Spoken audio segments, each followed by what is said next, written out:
That I learned from Manivanan sir. You will have no script at all.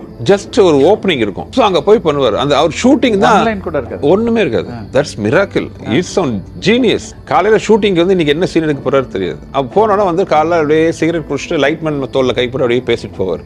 இப்போ நாங்கள் அப்படியே 2 அடி பின்னாடியே நடந்து போயிட்டு இருப்போம். போயிட்டு அவர் நவுந்தோன்னா போய் லைட்மேன் கேட்க என்ன சொன்னேன் சார், ஏதோ அந்த ஹீரோ காரில் இறங்க வரான் சார். கார் இறங்கினோட வந்து அந்த வில்லன் வெளியில் வருவானா, அப்போ வந்து அந்த மாடை புடிச்சிட்டு வருவானா, மாடியா நோட் பண்ணிட்டு. So this is the way use to work.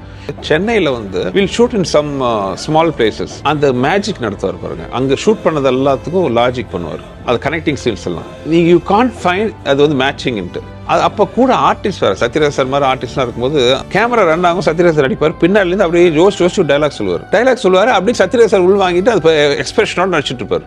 Wow, அதெல்லாம் அன்பிலீவபிள். அந்த சீன்லாம் வந்து அவ்வளோ பெரிய ஹிட்டான சீன்லாம் அதெல்லாம் கூட வந்து பார்த்துருக்கேன்.